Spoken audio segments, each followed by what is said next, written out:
साथियों नमस्कार। आप सभी लोगों का हमारे YouTube चैनल्स पर बहुत बहुत स्वागत है। दोस्तों, आज के इस वीडियो में हम लोग मध्य प्रदेश में 1857 की क्रांति एवं स्वतंत्रता आंदोलन पढ़ने वाले हैं। अगर आप MPPSC प्री 2023, 24, 21, 22 और 20 तक के पेपर उठा करके देखेंगे तो आप पाएंगे कि वहाँ पर मध्य प्रदेश में 1857 की क्रांति और स्वतंत्रता आंदोलन से एक प्रश्न 1857 की क्रांति और एक प्रश्न स्वतंत्रता आंदोलन से आपको पूछा ही जाता है। या तो 1857 की क्रांति से पूछेंगे या तो स्वतंत्रता आंदोलन से प्रश्न पूछेंगे, है ना। 1857 की क्रांति से संबंधित मैंने इस वीडियो में ऐसे सभी नेतृत्वकर्ताओं और उनके क्षेत्रों को समाहित किया है और उनके बारे में कुछ विशेष जो चीज़ें हैं उसको मैंने यहाँ पर एक साथ लिखा है। अगर आप बुक्स में पढ़ेंगे तो आपको अलग अलग जगह पर वो चीज़ें पढ़ना पड़ेगा, लेकिन अगर आप इस वीडियो में उन चीज़ों को देखेंगे तो आपको एक ही जगह पर सभी चीज़ें मिल जाएंगी। तो आइए हम लोग शुरू करते हैं। मध्य प्रदेश में 1857 की क्रांति सबसे पहले पढ़ते हैं, उसके बाद स्वतंत्रता आंदोलन पढ़ेंगे, है ना। यहाँ पर 1857 की क्रांति की बात करें तो मध्य प्रदेश में 1857 की क्रांति का प्रारंभ नीमच छावनी से 3 जून 1857 को हुआ था। कब हुआ था? 3 जून 1857 को हुआ था। यहाँ पर आपको दो चीज़ें ध्यान रखनी है, एक तो नीमच छावनी और दूसरा चीज़ इसकी डेट 3 जून 1857। इसके बाद अगले पॉइंट की बात करें तो मध्य प्रदेश में 1857 की क्रांति के समय 4 छावनियों से विद्रोह की ज्वाला भड़की थी, जिसमें सबसे पहली थी आपकी नीमच छावनी, जहां पर 3 जून 1857 को क्रांति की शुरुआत हुई थी। उसके बाद यहाँ पर दूसरा है आपका मुरार छावनी, जहां पर 14 जून 1857 को क्रांति की ज्वाला भड़की थी या फिर क्रांति शुरू हुई थी। इसके बाद तीसरी जो आपकी छावनी है वो है आपकी शिवपुरी, जहां पर 20 जून 1857 को क्रांति शुरू हुई, और चौथी है आपकी महू छावनी, जहां पर 1 जुलाई 1857 को क्रांति शुरू हुई।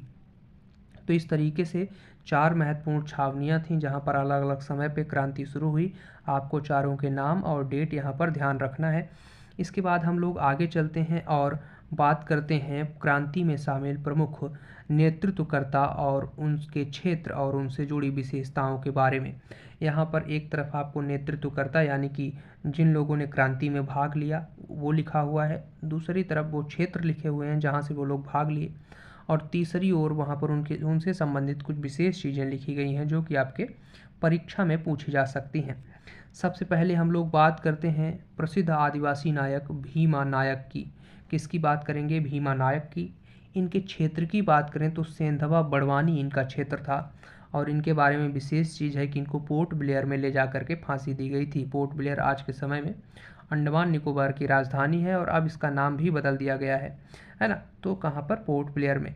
पोर्ट ब्लेयर का नाम श्री विजय नगर करके रख दिया गया है ना, अब नया नाम। इसके बाद ख्वाजा नायक की बात करते हैं। किसकी बात करेंगे हम लोग? ख्वाजा नायक की। इनका जो क्षेत्र था आपका बड़वानी था।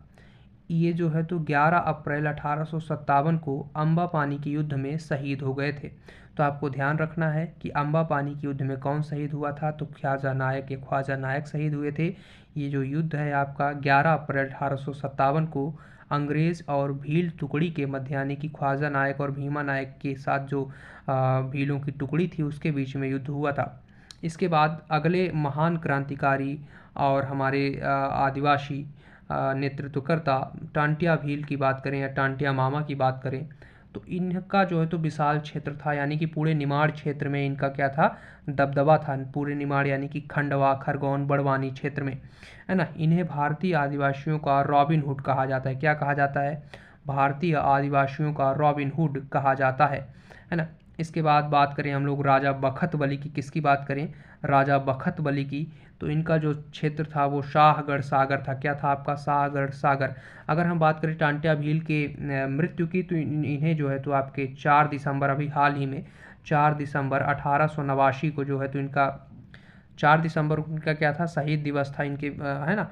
4 दिसंबर 1889 को इनको फांसी दी गई थी। तो आपको डेट याद रखना है क्योंकि आपका फरवरी में पेपर है और दिसंबर पास से ही गुजरा है, तो ये प्रश्न पूछा जा सकता है ना। इसके बाद हम लोग राजा बखत बली की बात करें तो ये कहाँ से संबंधित थे? तो ये आपके शाहगढ़ सागर से संबंधित थे। कहाँ से? शाहगढ़ सागर से संबंधित थे। इनके प्रसिद्ध सेनापति का नाम बोधन दउआ था। 2020 या 21 के पेपर में बोधन दउआ से संबंधित प्रश्न यहाँ पर पूछा जा चुका है। इसके बाद हम लोग बात करते हैं ठाकुर रणमत सिंह की, है ना। ये जो है तो चित्रकूट और रीवा से सक्रिय थे, है ना। सतना और रीवा वाले क्षेत्र में ये सक्रिय थे। इन्होंने जो है तो मेजर कॉलिंस की हत्या कर दी थी। किसकी हत्या कर दी थी? मेजर कॉलिंस की हत्या कर दी थी, जिसके कारण इन्हें आगरा में फांसी दी गई। कहाँ पर दी गई थी? आगरा में फांसी दी गई थी। इसके बाद राजा सरजू प्रसाद की बात करते हैं हम लोग। किसकी बात करेंगे? राजा सरजू प्रसाद की बात करते हैं। इनका क्षेत्र विजय राघवगढ़, आपका कटनी जो आज का जिला है, वहाँ पे जो विजय राघवगढ़ रियासत थी वहाँ से संबंधित थे राजा सरजू प्रसाद, और उन्होंने वहाँ से क्रांति का बिगुल फूंका था। इन्हें काला पानी की सज़ा दी गई थी, लेकिन ये क्या किए थे कि रास्ते में ही स्वयं से चाकू मारकर अपनी हत्या कर ली थी, और इन्होंने कहा था कि अंग्रेज़ जो है तो मुझे जीते जी मृत्यु की सज़ा नहीं दे सकते, या मैं इनके अंडर में नहीं रहूँगा, है ना। ये मुझे कभी भी कैद नहीं कर सकते, इसलिए उन्होंने जो है तो खुद की हत्या कर ली थी या खुद के प्राण ले लिए थे। इसके बाद अगले हम क्रांतिकारी नायक की बात करें, आपके तात्या टोपे की। किसकी बात करेंगे हम लोग? तात्या टोपे की।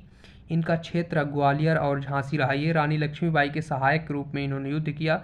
जब रानी लक्ष्मीबाई झांसी में थी तो उन्होंने झांसी में उनकी मदद की। जब वो ग्वालियर आई तो ग्वालियर में भी तात्या टोपे ने उनकी मदद की। इनका नाम रामचंद्र पांडुरंग भी था। ये गनीमी कावा युद्ध नीति में पारंगत थे। गनीमी कावा को आपको छापा मार युद्ध पद्धति भी कहा जाता है, और ये आपके गनीमी कावा में क्या थे? युद्ध नीति में पारंगत थे।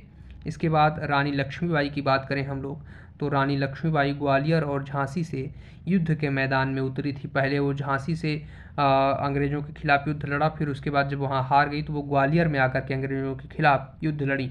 इनकी जो समाधि थी आपके ग्वालियर में है। इनका युद्ध कर्नल ह्यूरोज से हुआ था। किससे? कर्नल ह्यूरोज से। तो आपको ध्यान रखना है, कर्नल ह्यूरोज से किसका युद्ध हुआ था? रानी लक्ष्मीबाई का। इसके बाद अगले क्रांतिकारी की बात करें तो इनका नाम है शेख रमजान। क्या नाम है इनका? शेख रमजान। और इनका जो क्षेत्र था वो सागर था। इनका साथ दौलत सिंह ने दिया था। किसने दिया था? दौलत सिंह ने दिया था। तो आपको ये ध्यान रखना है कि इनका साथ सहयोगी कौन थे? दौलत सिंह थे। इसके बाद इसी में अगला पॉइंट है यहाँ पे मर्दान सिंह के बारे में। मर्दान सिंह का संबंध कहाँ से था? किस क्षेत्र से इन्होंने क्रांति में भाग लिया? तो ललितपुर अशोकनगर से इन्होंने भाग लिया। इसके बाद हृदय शाह का नाम आता है ना। ये जो है तो हीरापुर नरसिंहगढ़ से इन्होंने भाग लिया। कहाँ से? हीरापुर नरसिंहगढ़ से भाग लिया, और इनका साथ सावंत सिंह ने दिया। तो आपको इनको जो सहयोगी होते हैं उनके नाम जरूर ध्यान रखना है, क्योंकि यहाँ से एमपीपीएससी में प्रश्न बनता है। तो मर्दान सिंह 2024 के प्री में आए थे, है ना। तो यहाँ से जो है तो प्रश्न आपके जरूर बनते हैं, आपको ध्यान रखना है।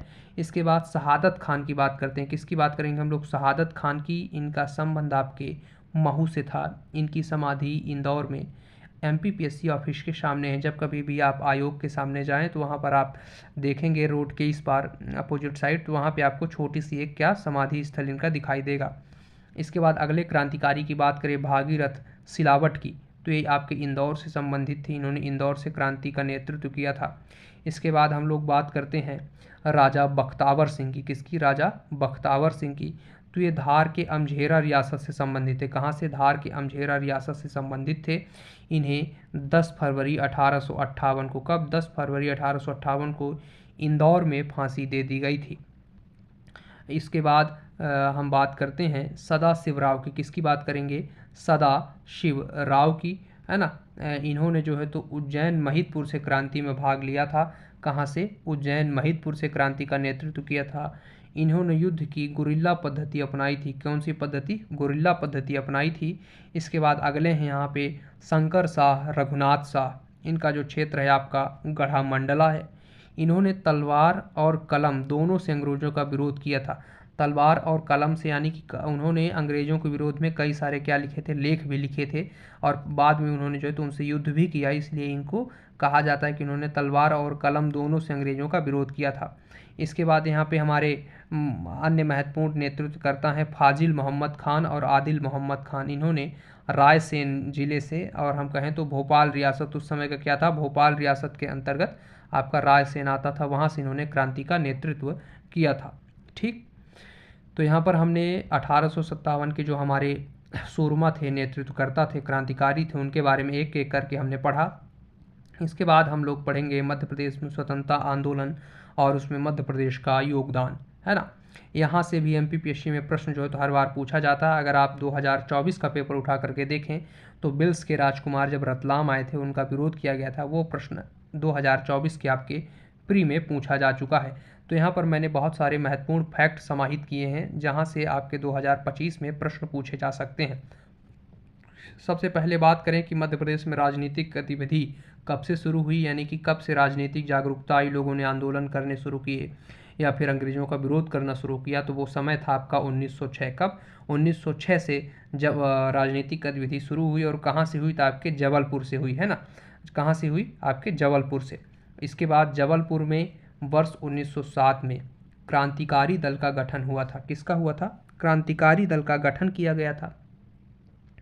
1916 में जो है तो आपके होम रूल लीग की स्थापना हुई थी। कब? 1916 में होम रूल लीग की स्थापना जबलपुर में हुई थी। जैसा कि आप सभी लोग जानते हैं या आपने भारत के इतिहास में पढ़ा होगा कि 1916 में एनी बेसेंट और आपके बाल गंगाधर तिलक दोनों ने मिल करके क्या शुरू किया था? होम रूल लीग शुरू की थी और उसकी स्थापना 1916 में जबलपुर में भी हुई थी।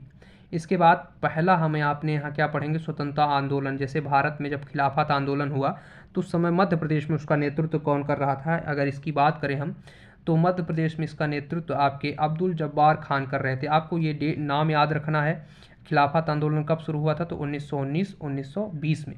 और इसका नेतृत्व मध्य प्रदेश में किसने किया? तो आपके अब्दुल जब्बार खान ने किया था। इसके बाद इसमें अगला महत्वपूर्ण आंदोलन है और जहाँ से आपके 2024 में प्रश्न भी आया है ना, असहयोग आंदोलन। कौन सा? असहयोग आंदोलन। 1920 में ये आंदोलन शुरू हुआ था। मध्य प्रदेश में इसका नेतृत्व प्रभाकर ढूंढीराज ने किया था। किसने किया था? प्रभाकर ढूंढीराज ने किया था, है ना। अगर यहाँ पर हम अगले फैक्ट की बात करें तो उमर खान व मास्टर लालचंद सिंह ने 1921 में प्रिंस ऑफ वेल्स के रतलाम आने पर विरोध किया था या विद्रोह किया था। यही प्रश्न जो है तो आपके एमपीपीएससी प्री 2024 में आया था, है ना, कि बिल्स के राजकुमार का विरोध किस आंदोलन के समय किया गया था। ज़्यादातर बच्चों को ध्यान ही नहीं आ रहा था, है ना, तो इसलिए आपको एक एक पॉइंट को क्या करना है? अच्छे से बार बार पढ़ना है। इसके बाद हम लोग अगले टॉपिक पे चलते हैं। उससे पहले यहाँ पर असहयोग आंदोलन से संबंधित एक दो चीज़ें दी गई हैं। पहला यहाँ पे क्या आपको ध्यान रखना है? मध्य प्रदेश में इसका नेतृत्व किसने किया? प्रभाकर ढूंढीराज ने। ठीक। उसके बाद दूसरा यहाँ पर अब पॉइंट है महत्वपूर्ण, जबलपुर में इसका नेतृत्व द्वारिका प्रसाद मिश्रा द्वारा और बाद में माखनलाल चतुर्वेदी और सुभद्रा कुमारी चौहान द्वारा किया गया। तो आपको ध्यान रखना है कि मध्य प्रदेश में प्रभाकर ढूंढीराज ने किया, जबकि जबलपुर में इसका नेतृत्व आपके द्वारिका प्रसाद मिश्रा और बाद में माखनलाल चतुर्वेदी और सुभद्रा कुमारी चौहान ने किया। इस आंदोलन के दौरान 20 मार्च 1921 को महात्मा गांधी जबलपुर का दौरा किया था। तो आपको ध्यान रखना है कि असहयोग आंदोलन के दौरान गांधी जी ने कहाँ का दौरा किया था? तो जबलपुर का दौरा जो है तो उनके द्वारा किया गया था। ठीक। इसके बाद हम लोग बात करते हैं सविनय अवज्ञा आंदोलन की। देखिए यहाँ पे मैं आपको जल्दी जल्दी पढ़ा रहा हूँ, है ना, तो इसका मतलब ये है कि देखिए यहाँ पे कोई चीज़ समझाने वाली बात नहीं है, ज़्यादातर चीज़ें याद करने वाली हैं, फैक्चुअल डाटा है, इसलिए मैं जल्दी जल्दी क्या कर रहा हूँ? कवर कर रहा हूँ। इसके बाद हम लोग बात करते हैं सविनय अवज्ञा आंदोलन की। किसकी बात करेंगे? सविनय अवज्ञा आंदोलन की। मध्य प्रदेश में इसका नेतृत्व देवदास गांधी, सेठ गोविंद दास व द्वारिका प्रसाद मिश्र ने किया था। तो यहाँ पर सविनय अवज्ञा आंदोलन के नेतृत्वकर्ताओं की अगर बात आती है तो आपको ध्यान रखना है 3 नाम। कौन से? देवदास गांधी, सेठ गोविंद दास व द्वारिका प्रसाद मिश्र। ये 3 नाम आपको ध्यान रखने हैं, है ना। द्वारिका प्रसाद मिश्र ज़्यादातर जबलपुर वाले क्षेत्र से सक्रिय रहते थे, है ना। ये इसके पहले आपने सहयोग आंदोलन में देखा था कि द्वारिका प्रसाद मिश्र ने कहाँ से आंदोलन का नेतृत्व किया था? जबलपुर से। इसके बाद इसी आंदोलन में सिवनी से जो है तो दुर्गा शंकर मेहता ने नमक बनाकर सत्याग्रह किया था। कहाँ से? दुर्गा शंकर मेहता ने नमक बनाकर सत्याग्रह किया था। कहाँ से? सिवनी से। आपको ध्यान रखना है। इसके बाद आपका भारत छोड़ो आंदोलन यहाँ पर महत्वपूर्ण आंदोलन रहा। अगर इसमें मध्य प्रदेश की बात करें तो मध्य प्रदेश में इस आंदोलन की शुरुआत 2 अक्टूबर 1942 से विदिशा जिले से हुई थी। तो आपको ध्यान रखना है कि मध्य प्रदेश में भारत छोड़ो आंदोलन की शुरुआत पहले ध्यान रखें आप कहाँ से हुई? तो 2 अक्टूबर 1942 को हुई। कहाँ से हुई? तो विदिशा से हुई। ठीक। इसके बाद इस आंदोलन के दौरान 1942 में महात्मा गांधी ने जबलपुर के द्वारिका प्रसाद मिश्र से मुलाकात की थी। कहाँ? जबलपुर में द्वारिका प्रसाद मिश्र से मुलाकात की थी। ये भी आपको ध्यान रखना है। ठीक।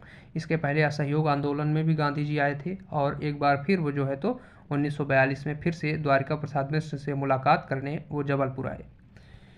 ठीक। इसके बाद आगे यहाँ पर एक पॉइंट है, इस आंदोलन के दौरान यानी कि सविनय अवज्ञा आंदोलन के दौरान भारत छोड़ो आंदोलन के दौरान मंडलेश्वर खरगोन जेल में कैदियों ने अंग्रेजों का विरोध किया था। कहाँ पे किया था? मंडलेश्वर जेल खरगोन में, है ना। इसके बाद मध्य प्रदेश के कुछ महत्वपूर्ण सत्याग्रह रहे, उनको हम लोग देख लेते हैं क्योंकि यहाँ से भी प्रश्न आपके पेपर में बन सकता है। सबसे पहले हम लोग बात करने वाले हैं झंडा सत्याग्रह की। किसकी बात करेंगे? झंडा सत्याग्रह की। तो जबलपुर में जनवरी 1923 में झंडा सत्याग्रह पहली बार किया गया, जिसका नेतृत्व राजेंद्र प्रसाद, देवदास गांधी व राम गोपालाचार्य ने किया। ये तीनों नाम आपको ध्यान रखना है ना। ये प्रश्न बन सकता है, तो आपको पहले तो डेट याद रखनी है, जनवरी 1923, फिर उसके बाद नेतृत्वकर्ता राजेंद्र प्रसाद, देवदास गांधी व राम गोपालाचार्य, है ना। ये चीज़ें आपको ध्यान रखनी है। इसके बाद अगला इसमें पॉइंट है, मार्च 1923 को झंडा सत्याग्रह का नेतृत्व। अब देखिए, पहले जनवरी 1923 में था, फिर उसके बाद मार्च 1923 में फिर से झंडा सत्याग्रह हुआ और उसका नेतृत्व जबलपुर में पंडित सुंदरलाल शर्मा व सुभद्रा कुमारी चौहान ने किया। आपको ध्यान रखना है, जनवरी में किसने किया था? देवदास गांधी ने किया था और आपके राम गोपालाचार्य और द्वारिका प्रसाद मिश्र ने किया था। लेकिन मार्च 1923 में हुआ तो उसका नेतृत्व पंडित सुंदरलाल शर्मा और सुभद्रा कुमारी चौहान ने किया। इसके बाद अप्रैल 1923 में जब जबलपुर में फिर से हुआ तो इसका नेतृत्व सरोजनी नायडू ने किया। आपको ये वाला पॉइंट आपका वेरी इंपॉर्टेंट है, मोस्ट इंपॉर्टेंट है, क्योंकि जब ये प्रश्न आएगा तो बच्चों को लगेगा कि सरोजनी नायडू मध्य प्रदेश से संबंधित नहीं थी, तो मध्य प्रदेश में नेतृत्व कैसे करेंगी। लेकिन आपको ध्यान रखना है कि सरोजनी नायडू ने झंडा सत्याग्रह अप्रैल 1923 में जबलपुर में इसका नेतृत्व किया था। इसके बाद 13 अप्रैल 1923 को नागपुर में झंडा सत्याग्रह किया गया। कब किया गया? 13 अप्रैल 1923 को नागपुर में झंडा सत्याग्रह जो है तो आपका किया गया।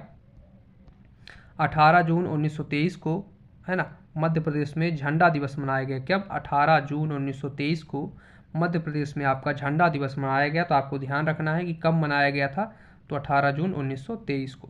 इस दौरान कंछेड़ी लाल, बंसीलाल व काशी प्रसाद ने जबलपुर के टाउन हॉल में झंडा फहराया था। कहाँ पे? आपके जबलपुर के टाउन हॉल में झंडा फहराया था। और मध्य प्रदेश में झंडा दिवस कब मनाया गया? 18 जून 1923 को। आपको ध्यान रखना ये डेट। इसके बाद जंगल सत्याग्रह की बात करते हैं हम लोग। किसकी बात करेंगे? जंगल सत्याग्रह की। तो जंगल सत्याग्रह की शुरुआत 1930 में जबलपुर से हुई। आपने एक चीज़ देखा होगा, जितने भी महत्वपूर्ण आंदोलन हैं सबकी शुरुआत ज़्यादातर जबलपुर से हो रही है। जबलपुर हमारे यहाँ प्रमुख राजनीतिक केंद्र रहा स्वतंत्रता आंदोलन तक, है ना। इसका नेतृत्व 1930 में जब जबलपुर में हुआ, इसका नेतृत्व माखनलाल चतुर्वेदी व द्वारिका प्रसाद मिश्र ने किया। किसने किया? माखनलाल चतुर्वेदी व द्वारिका प्रसाद मिश्र ने किया। जंगल सत्याग्रह का उद्देश्य क्या था? तो वन कानून का विरोध करना था।